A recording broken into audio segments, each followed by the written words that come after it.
Hey everyone, thanks for joining us this morning for MOPA in Focus, coming to you virtually wherever you may be. Thank you for joining us, and for today's program, we'll actually be hosting these opportunities on Fridays at 10 a.m.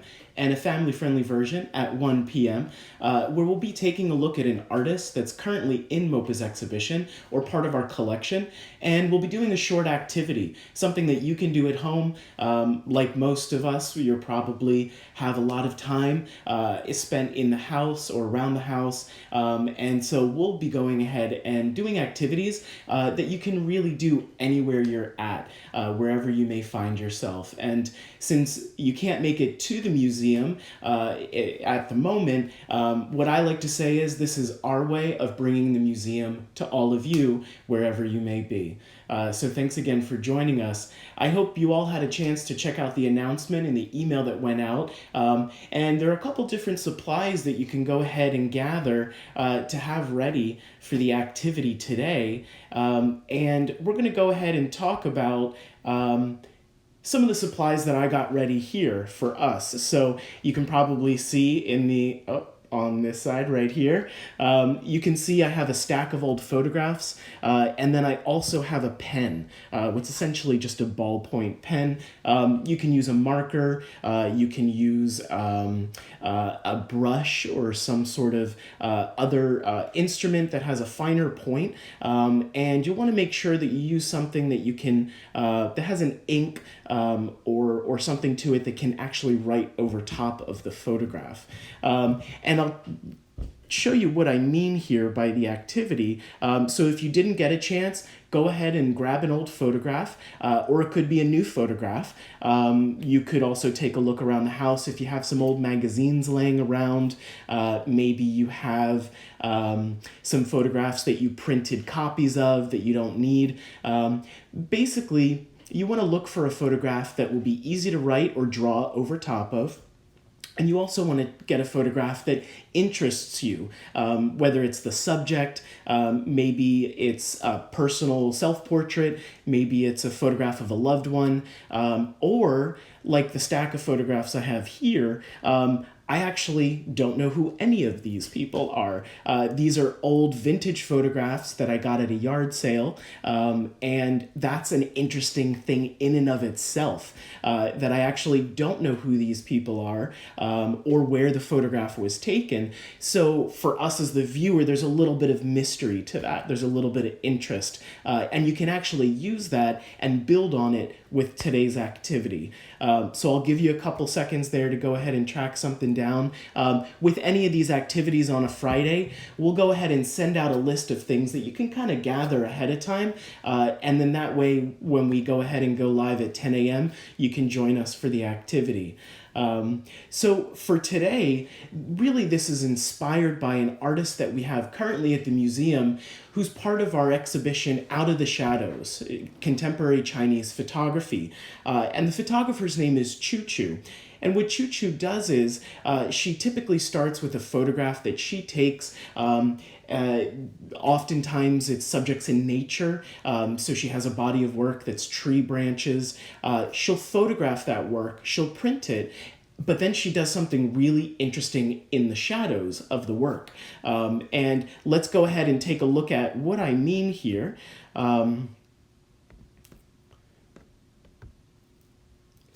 And so you can see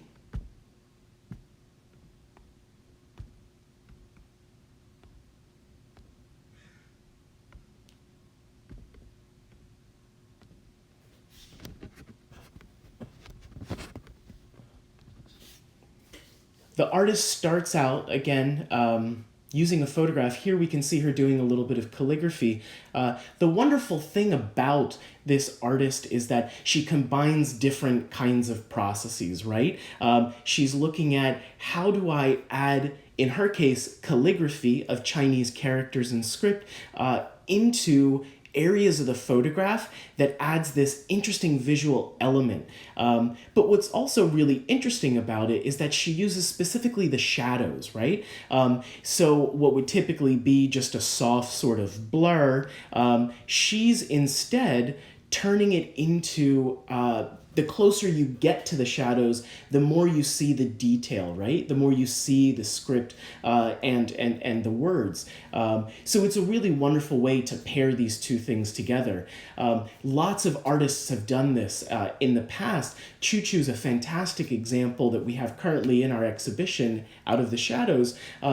But other artists have done this as well. A famous artist, his name is Dwayne Michaels.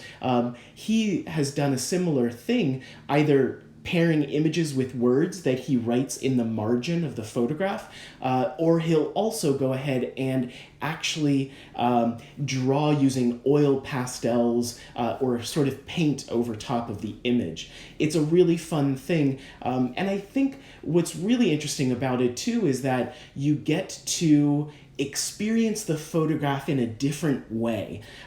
So typically when we look at a photograph, it's we're seeing what's in the photograph, right? It's an image of a person, or it is someone hanging out on the couch, right? Or in this case, it is these two gentlemen, right? However, by starting to add your own touch, your own interpretation to it, whether that's words or phrases, it could be a quote that you love, or it could be something more graphic and visual. For example, like this image. So I'm going to go ahead and switch us over, and you can take a look at exactly what I'm getting at here with the activity, and you can see how in this image right here, let me go ahead and move some of these others off. This is one I had started yesterday. And what I was able to do is take this fine ballpoint pen and look for certain interesting visual elements, right? And so for me in this photograph, there was this gentleman and there were these two gentlemen, and then there was this structure in the back. It looks like maybe a power line or a water tower, some sort of structure, but it made these really interesting visual blocks. And so what I can go ahead and do is kind of treat this as negative space, we would call it, right? It's just kind of this big open empty area, right? Most of the focus is of course on the two subjects here in the photograph. But then I started thinking, well, what would I want to do, right? A lot of us might sort of go with the old tried and true, adding rabbit ears or something funny to interpret the image. For me, I love adding different kinds of graphic elements, right? Different kinds of backgrounds. And so for this one, you can see I started with this crosshatch pattern here. We can add some other elements like this, these dots here. And if I just kind of keep going with it, maybe I'll do some squiggles here. Again, the fun part is you can kind of do a little bit and then pause, and then you can do a little bit more, and you kind of just keep taking a look at the image and sort of how it's turning out, and how you feel about the image. What's really fun also is it can actually help make some of these subjects really stand out, really sort of pop out. So if I were to take this crosshatch pattern and I were to go ahead and try to sort of fit it in here right between our subjects, it can actually have the effect of really making that subject pop out, right? Suddenly now we have this really fun sort of funky background, right, to the image. And again, because there's so much white space here, I could keep going and just filling in all of these different elements in really interesting ways. Of course, I could add things that I actually draw. I could draw a tree in the background, something like that. Again, you could use graphic elements like this, or if your subject fills enough of the frame, you can actually start adding elements to them as well. Some artists add masks over top, or other artists will go ahead and actually blot out the eyes or the face or the expression of the artist, of the subject, in which case, again, it alters and changes the feeling, the mood, the interpretation of the image. And I think that's really the wonderful part about this activity, is that, again, you have all of these wonderful opportunities for how you can take is either a photograph that you took or one that you found, like these images, and you can reinterpret it. You can make it something that's yours. And that's really the wonderful part about this activity. So I know a lot of you at home have boxes and boxes of these sitting around, and while oftentimes we think of them as cherished family photos, and indeed there definitely are cherished family photos that we wouldn't want to destroy, because once you, of course, start drawing and writing over top, you've changed the photograph. But I think the important thing is if it's a photograph that is, again, just sort of lying around, whether it's old photographs like this, newsprint, a periodical, a magazine, again, you can really start having fun and playing around with those images. So I wanted to make sure that you all have a chance to ask questions. Maybe it's a question about how what you saw today in the activity, or maybe it's something you're curious about, or different options. So make sure you ask those questions here in the comments section, and we can go ahead and get those answered for you on camera here. And so what I'm going to go ahead and do is, you can see here, I'll go ahead and pull up another image. And let's go ahead and see what else we can take a look at here. Some images are glossy, in which case it might be a little trickier to go ahead and actually draw or write over top. But other images have this really wonderful sort of matte finish because of the kind of photograph it is. And so what we can go ahead and do is we can more easily draw or write over top. With this one in particular, I'm looking at it and there's such an amazing bit of white space in the background there that I can really have fun sort of drawing things in. Maybe I'll do sort of stars. And in a way, it almost, again, this white space, you're looking at the image closer as you're doing this activity. That's the wonderful thing. You're interacting with the photograph itself. And again, for those of you who might be a little timid about drawing or writing on photographs, go ahead and do a quick search online for all the different artists that have done this. This is just one way of doing it, but again, artists have been drawing or writing over top of images and photographs for as long as photography has been around. And so it's one of these things that, again, adds an interesting sort of personal element to the work, but then also it's an opportunity for you to get to know the photograph a little bit more.